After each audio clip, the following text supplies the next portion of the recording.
Hello and welcome back to Joke that I keep stealing from a more popular YouTuber. Today the wait is finally over as we wrap up our challenge to defeat Cuphead without shooting. There's not much more introduction or fanfare to be said, so let's just get right into it. The first stop on our itinerary through Inkwell 3 is with our little friend, the bee. This is another moving platform level, which may bring a couple of Vietnam flashbacks to those who remember last video. But this time it's vertical movement instead of horizontal. The vertical movement of the platforms in this level make it difficult to get whetstones in from jumping and hitting from above, so that usually is avoided by getting whetstones from the side and dashing away. Or you can drop from platforms to get a whetstone and then dash away. It is to be advised that when dropping from a platform, you have to be aware that you are not allowed to land back on the platform you drop from, even if you stall your fall by dashing, so make sure to have a place to escape to when you do. These are principles that apply throughout the entire level, but Phase 1 is a good place to apply these principles initially. Damage can be done to the main officer by whetstoning him from above or from the sides as he moves, and farming parries from the bombs.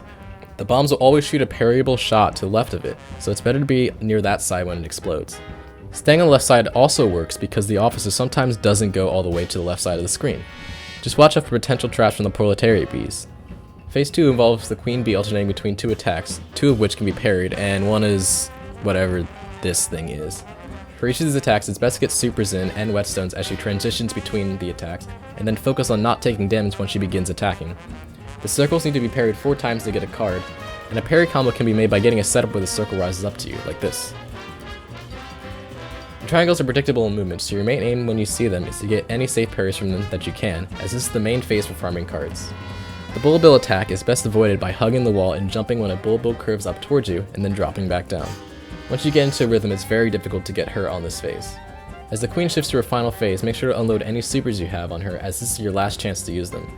This phase can be a little tricky due to having a whetstone a hurt box, which is also a hit box. It also doesn't help that she's very low on the screen. It also doesn't help that you're not able to land on the platform that you came from, meaning you have to dash away, which means you're only able to get one hit in at a time. This means the fight is going to go on for a little bit longer, means you're going to have to dodge the fists for longer. It is generally a good idea to not be in the middle of the screen when the bee is shooting fists at you. Hugging the wall is the main theme of this fight, so stay to the sides. This way only one fist will aim on you and it will cycle off the screen before trailing off. Pay attention when the fists stop coming out so you'll be in prime position to avoid the big saw and potentially get a whetstone in beforehand. The plane is most vulnerable after her saw, so that is your chance. Just stay patient and be evasive and you shall win your first soul contract of the third aisle.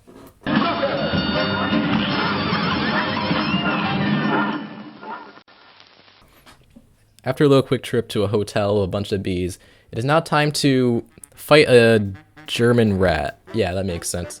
This is a pretty simple fight due to the easily telegraphed attacks of the boss. Phase 1 cycles between 3 simple attacks. During the bomb phase, it is best to just avoid the attacks as it's hard to find an opening while he's throwing bombs at you. This is especially true due to the risk from whetstoning the rat's sporadically moving hitbox. Openings are much easier to find in the other 2 attacks. For example, the garbage pole is where you farm cards for the second phase. It's possible to get more than 2 cards from parries during this attack, so make sure to unload them if you need space. You can also get a whetstone or 2 as his attack charges up. His charging attack is the best time to get whetstones since he stops moving while winding up. You can ignore the springs because you can whetstone over him as he goes from one side to the other, and as I said, all these attacks are pretty easy to deal with, so it should be simple to get to the next phase, which is the climax of the fight. You're going to want to unload all the extra cards you've saved here. The rat moves in a very telegraphed pattern, shooting fire on the level that he is on. The main issue is figuring out how to reach safe spaces while also getting hits in when there are openings. Watching the bottle caps on the side is very crucial to this. They take a long time to wind up, so there is ample time to move out of the way by switching to the other side, ducking, preparing to short hop over it, or going to the other level as the rat also transitions. Also, sometimes all the bottle caps on one side will come out all at once, which is telegraphed by a lack of movement on that side beforehand. These are relatively simple in a vacuum, but it's a bit hard with multiple bottle caps and the rat's movement. While the rat is below the center platform, you're usually able to get 2 to 3 whetstones in by attacking him on the head. It is easier to get these hits in if you land on the side with less caps coming out, but otherwise it's not that difficult. It's just a long slugfest until you reach the cakewalk that is phase 3. The cat's face has no hitbox, so it's very easy to spam whetstones on him. The ghost mice also have no hitbox, so they pose no trouble as well. It's actually best to just ignore them because the projectile isn't that bad to avoid, but it is hard to parry. As long as you avoid the claw attack and subsequent falling wood, you should have enough time to deliver a killing blow.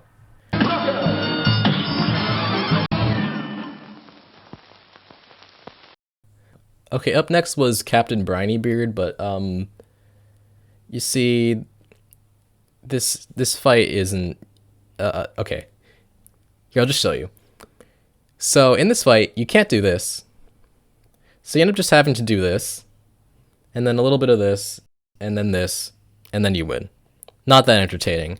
So let's move on to an actual fight, this one being the first plane fight of the third aisle. The Iron Giant fight is very top-heavy in terms of difficulty. First you want to break the laser beam on the head, and then parry the middle projectile until you have 5 cards. Next we will utilize an interesting glitch to make the fight easier. Atomic bombing between the middle and bottom hurt boxes consistently causes the Heroic to put his hands in the air like he just does not care. This sudden desire to jam causes the zap bombs of the bottom second attack to just not work properly. This makes it much easier to deal with the attack because it's impossible to whetstone it without it exploding in your face. Instead, it becomes a simple matter of waiting for openings to attack the very big heart in the middle of the fight. You just want to sit in small form to better avoid the nuts and bolts and everything else on the screen. Also make sure to anticipate the bombs at the bottom because they still do explode. Phase 2 is much more straightforward compared to Phase 1, just hit the robot 8 times. You should always be in small form to dodge the bombs because you need them to hit each other in order for them to explode. The last hit should be done when the robot is below you so you don't take any damage like an idiot. Also, you should try to end a phase with 0 bombs because it would then be impossible to remove them without taking damage. Phase 3 is somehow more straightforward than Phase 2. All you have to do is dodge the blue and red gems and then grab the pink ones. This one is really only a matter of getting the bullet pattern down, and from there it's not pretty hard. Be prepared for a long bout though.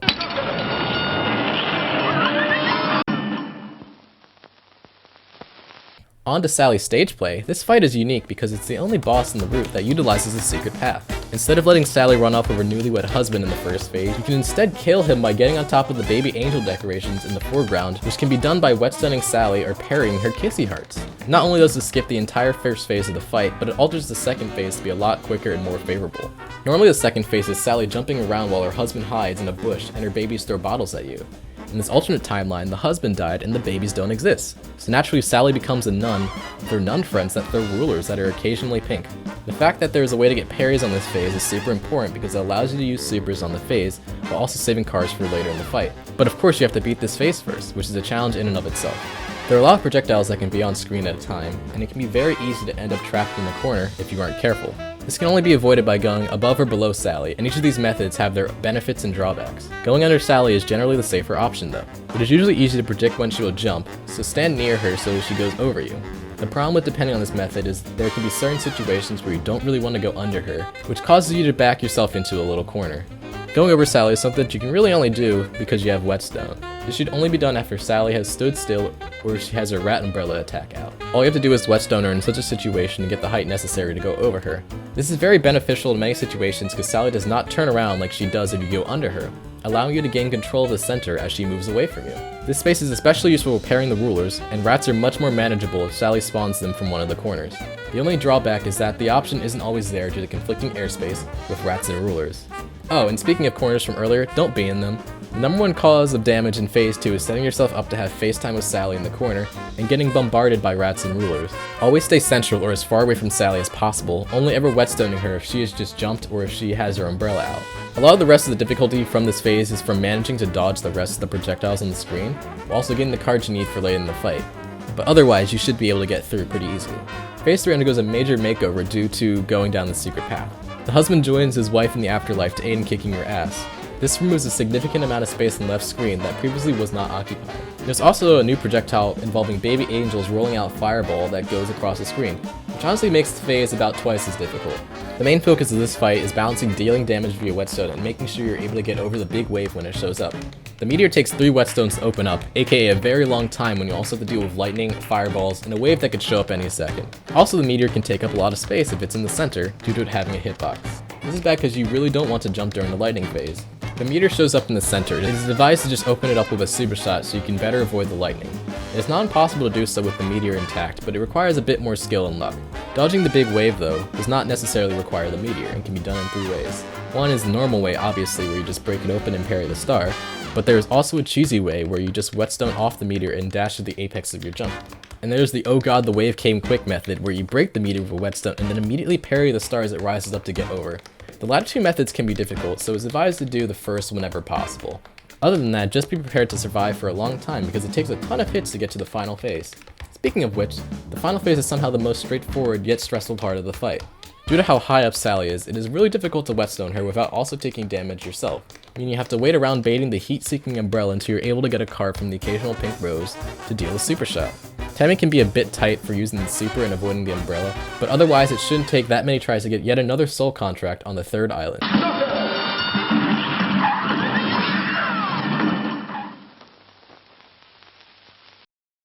Now time for the last plane fight in the game. The first phase of Calamaria is a mix of 3 sets of attacks, with 9 combinations in total. In general, you want to get as many cards as possible and end the phase with 5 cards. But getting to that point is based on how you deal with each combo attack. You will also be dealing a lot of whetstone damage during the in-between parts of the fight. Starting with the first set, the Horde is probably the easiest of 3 to deal with. When in conjunction with Ghost, you can easily go in circles through the stream to dodge them. With the yellow fish, you also go in circles. And with the red fish, you just have to position yourself with the stream to dodge the fire / get parries. The pufferfish is the most useful of all the attacks to get parries, so it should be top priority to get them when you see them. With Ghost, you want to camp the left side, whetstoning pufferfishes below you, and dodging by shrinking and going up into the open space. With Redfish, you can just bask in the ample amount of parries you just got. And with Yellowfish, you move through the space, hitting pufferfish in your way until the fish goes away. Turtle's probably the least convenient of the 3, due to being the most variable of the ones in this set. With Ghost, you want to start below the turtle's mine and move right above where the explosion occurs in order to dodge the ghosts. With Yellowfish, you want to wait on the left side until the turtle's 2nd bomb explodes, and then you move towards the right side of the screen where there will be more space to dodge the 3rd explosion. Redfish is just a bullet hell, and that's basically phase 1. Also, when Calamaria is surprised as you drop her fish, her hurtbox and hitbox are much further to the right than during her idle animation, meaning you are in for a world of pain if you go for whetstones then. You should probably just not do that. Otherwise, it's on to phase 2. You will want to wait to use your atomic bomb until the eels start to pop out. This seems to affect how they spawn, making the phase a little bit easier. After that, it is time to roll the dice and pray to the closest RNG god. The safest way to do damage is through getting cards in this phase. Each eel has a chance of shooting out a parryable projectile which can be used to farm cards. The only issue is you have to dodge the turning you to stone laser. This can be done by going into her blind spot above her head when you hear the sound that indicates that she's about to shoot. You have to be very careful not to be too greedy because it's easy to get caught between eel attacks and the freeze ray, but all it takes is a little bit of luck and bullet dodging skills to get to phase 3. Phase 3 seems initially difficult because you have to deal with the freeze ray again, but this phase is very cheesable due to a little bit of a blind spot that Kala has right in front of her face. Both her skull attack and freeze ray will miss you if you're within whetstone range of her, so just go ham on her and avoid the occasional spikes in order to get your penultimate soul contract of the 3rd isle.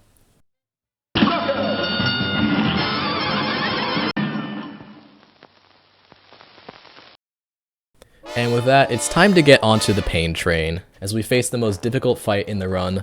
I wouldn't even say so far, but just of the entire run.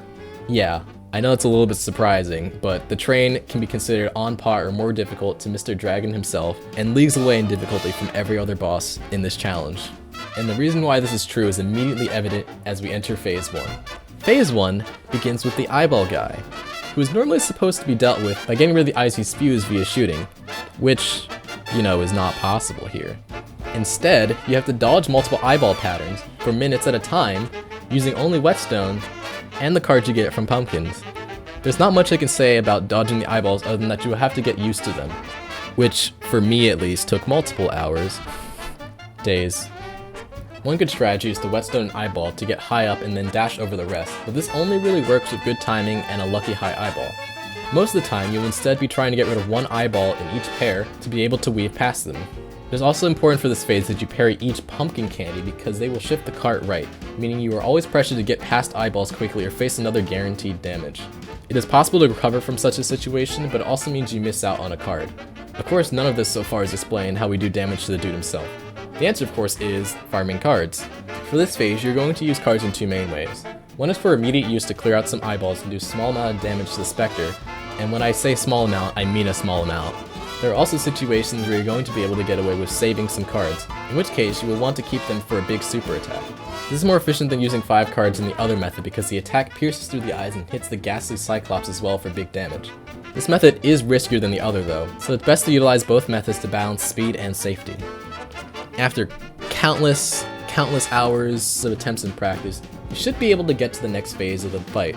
Congratulations, it should be only smooth sailing from here, you would think. Mr. Skeleton's another dude we want to farm cards on because of his stupid moving hurtbox. It's best to just sit along the left side of the screen and squeeze between his hands as you wait patiently. Unload all of your cards on him while he is on the left side with you. There are some tricky situations that can arise due to the pumpkins, but it's nothing too special. The next phase of the fight is with whatever these guys are. You want to switch your weapon from pea shooter to spread for damage here. When under one of the whatever they are, You can whetstone to get into the middle of their hurt box and EX spread for big damage. This will be done while dodging the electric barf and homing ghosts. You have to make sure to focus down the ghosts as much as possible because they can easily overwhelm you if they accumulate too much. A simple whetstone will kill them and potentially net you a card as well, although you don't need these cards to beat this phase. Eventually one of the big guys will die, leaving you with a safe spot on one side of the screen. Stay on this side and farm cards with ghosts, doing damage with P-Shooter EX when you get the electric barf attack. And that's all of phase 3. Now all that's left after this arduous run is to open up the furnace of the train and Oh. Yeah, you can't whetstone the final train boss in phase 4, meaning you have to find some alternate method to beat him. I've tried a lot of things, but it's not actually possible to defeat the train even if you bring 5 cards to the end and use the most powerful super possible. Like I actually went to do the 3rd mausoleum, which you don't have to do in this run, just to see if it was possible to one-shot him with it. It doesn't. Yeah, we have fun here. This means you have to get a little bit creative here, which, after a bunch of trial and error, involved getting Mugman into the fight. In co-op, there is a mechanic where if one player dies, they can be revived if the other partner has more than 1 HP. This means you can have Mugman die at the beginning of the fight and then revive him about 10 minutes later with a different set of items in order to beat the final phase. The only issue of this is that it requires that you have at least 2 HP going into the final phase, which is easier said than done to say the least. Getting through phase 1 alone with 2 HP is a pain in and of itself, so imagine how difficult it would be to execute near perfectly on the 2 phases after that. If you do get to the final phase after that though, it shouldn't be too hard to win. All Mugman has to do after coming back from the dead is sit pretty while he slowly gains cards from Coffee and dodges Skull Ring.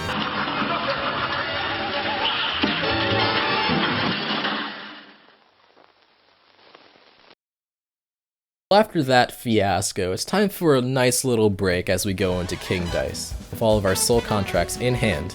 The best 3 fights for King Dice are Poker Chip Cowboy, Domino Twins, and Senor 8-Ball. The Poker Chip Cowboy is super easy.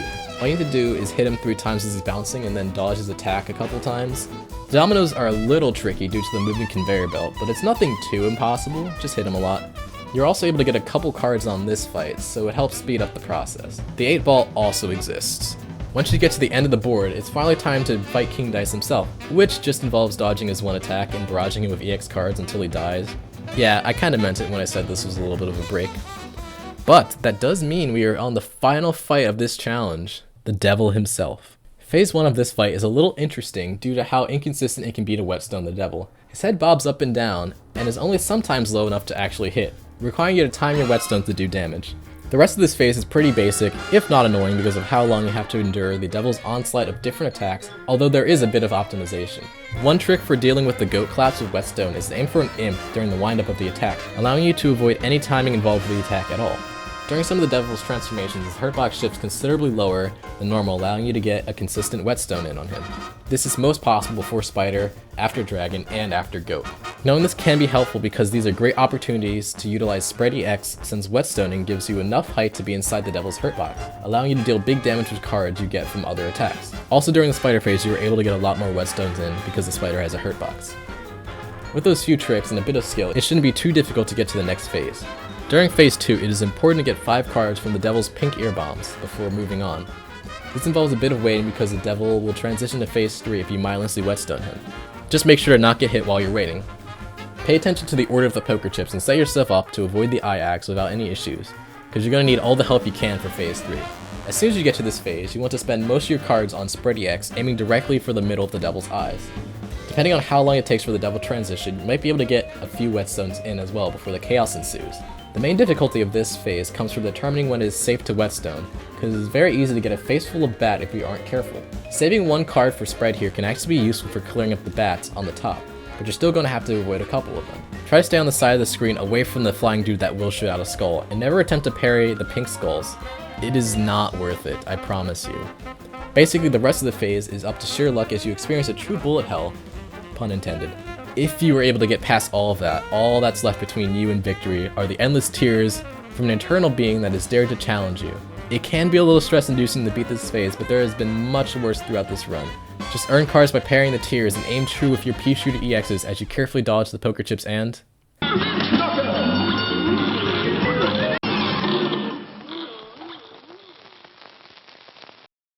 Well, that was definitely entertaining. I'm gonna take a nice long nap from Cuphead until the DLC comes out, which is in this many months because I'm probably not going to get this video out on time. If you like challenge runs like this, you should totally suggest another one, or just subscribe so you can see the DLC video when it comes out in like 12 years. Anyway, that's it, goodbye.